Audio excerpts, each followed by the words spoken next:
समाधान।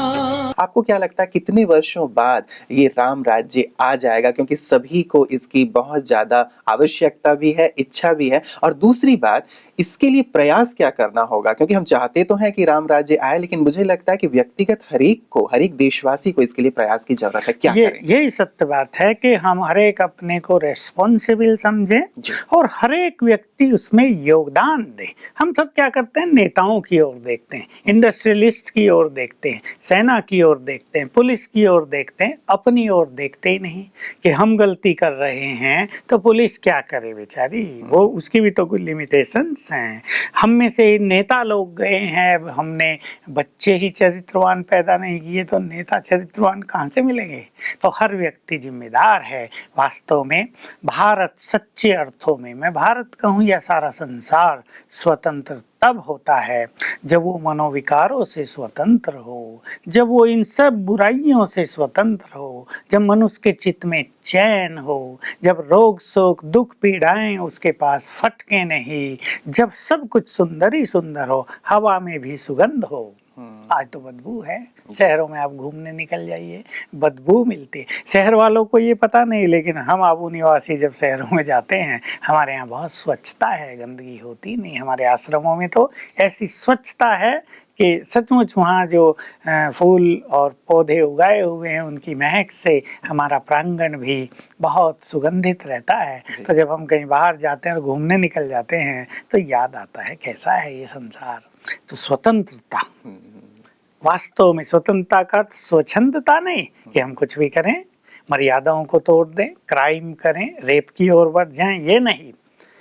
आत्मा स्वतंत्र हो, विकारों से स्वतंत्र हो, पाप से स्वतंत्र हो, बुराइयों और भ्रष्टाचार से स्वतंत्र हो, हर प्राणी श्रेष्ठाचारी हो, सदाचारी हो। हमारी एजुकेशन ऐसी हो जो मनुष्य का निर्माण करे। हमारी एजुकेशन मनुष्य का निर्माण नहीं कर रही है, वो केवल इंफॉर्मेटरी है, सूचनाएं दे रही है, किताबों को रटाया जा रहा है, डिग्रियां मिल रही हैं, लेकिन मानव का निर्माण नहीं हो रहा है। तो ऐसी शिक्षा देश में होगी तो हम सब सच्चे अर्थों में स्वतंत्र होंगे। बिल्कुल, ये तो सच्ची स्वतंत्रता की आपने एक अच्छी बात कह दी भ्राता जी। मुझे भी लग रहा था कि शायद अंग्रेज तो चले गए, लेकिन हम बुराइयों से या जो बहुत सारी कमी कमजोरियां हैं, अवगुण है या बहुत सारी समस्याएं हैं, उनसे अब तक गुलाम हैं, उन जंजीरों में जकड़े हुए हैं। तो शायद सच्ची स्वतंत्रता की आवश्यकता है। ये स्वतंत्रता बुराइयों से मुक्त होने की या विषय विकारों की या एक अच्छा इंसान बनने की, क्योंकि बुराइयां बहुत हैं, वो कैसे संभव हो पाएगा? देखिए, मैं यही सोचा करता हूँ कि विदेशी तो चले गए, लेकिन विदेशी सभ्यता को हमने पकड़े रखा। हम वेस्टर्न कल्चर की ओर, मैं कहूँगा, बुरी तरह से आकर्षित हैं। हम सोचते हैं वाह इसमें क्या आनंद है, और वो उससे ऊब चुके हैं, वो उसको छोड़ के भारतीय सभ्यता की ओर आकर्षित हो रहे हैं। ये हमें दिखाई देता है। हमारे यहाँ बहुत लोग आते हैं ना विदेशी, हर साल कम से कम 10,000। तो हम उनके भिन्न भिन्न कल्चर्स को देखते हैं कि वो किस तरह इससे बिल्कुल वैराग धारण कर चुके हैं। तो हमें अपनी महान कल्चर को भी पहचानना होगा। कपड़े वैसे ही पहनना, अंग्रेजी को ही महत्व देना, अपनी भाषाओं को, जो क्षेत्रीय भाषा भी हैं उनको भुला देना। जो अंग्रेजी बोल सके वही महान है, वही रॉयल है, वही एजुकेटेड है, जिसके बारे में आंदोलन भी चल रहे देश में।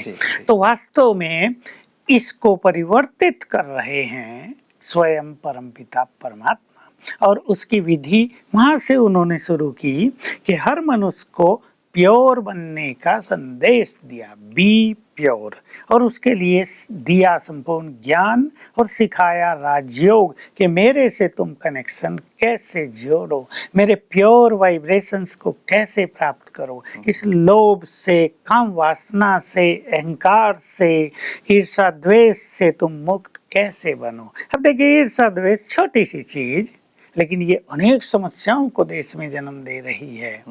हिंसक भावना, इससे कोर्ट में केस बढ़ते जा रहे हैं। एक दूसरे को देखकर खुश नहीं है मनुष्य, उसकी संपत्ति हड़पना चाहता है। कितना बुरा हाल मनुष्य का होता जा रहा है कि भाई भाई, परिवार में माताएं आपस में एक दूसरे से ईर्षा करके एक दूसरे को नष्ट करने में लगी हुई हैं। ईर्षा द्वेष बीज है, लोभ बीज है कि पैसा जितना आ गया वो कम है। अरे उसके पास तो 50 करोड़ है, मेरे पास 40 ही है, कम है, तो मुझे करप्शन शुरू होगा। जैसे भी चाहे कमाओ, इसको मारो, उसकी संपत्ति हड़पो। ये स्वतंत्रता नहीं है। पॉलिटिकल लेवल पे नहीं, इंडिविजुअल लेवल पे शुरू करनी पड़ेगी। और यही कार्य परमात्मा ने किया है कि आकर मनुष्य को ये ज्ञान दिया, प्योरिटी का संदेश दिया, उनको निर्मल बनाना शुरू किया। हम देखते हैं हमारे यहाँ अब 1000 लोगों का संगठन तो हमारे पास ही है, हमारे आश्रम में है, परमानेंट, जहाँ 1000 का स्टाफ है। उनमें किसी के पास लोभ नहीं होता, सब निष्काम भाव से सेवाओं में लगे हुए हैं। कोई किसी फील्ड में है, कोई किसी फील्ड में, किसी कोई कंपटीशन नहीं है, इसकी सैलरी ज़्यादा और मेरी कम है, सैलरी की बात ही नहीं, सेवा भाव से सब लगे हुए हैं। तो चित्त निर्मल हो रहा है, तो अनेक बुराइयों से मुक्त हैं, स्वतंत्र हैं, न क्रोध की जरूरत पड़ती, सब अपना अपना काम कर रहे हैं, न किसी को किसी मोह है, क्योंकि सब अपना जीवन समर्पित कर चुके हैं, सब कुछ त्याग करके आए हैं। तो परमात्मा ऐसी स्वतंत्रता स्थापित कर रहे हैं जिसमें मनुष्य देवता होगा और शासक होंगे राजा रानी। लेकिन उनका भी एक तरह से सिलेक्शन हो रहा है, जैसे हमारे यहाँ चुनाव प्रणाली है, तो परमात्मा भी एक तरह से चुनाव ही कराते हैं कि जो जितना महान बने, जो जितना शक्तिशाली बने, जो जितना पवित्र बने, जिसमें मोरल वैल्यूज और चरित्र बहुत महान हो, वही देश के शासक होंगे।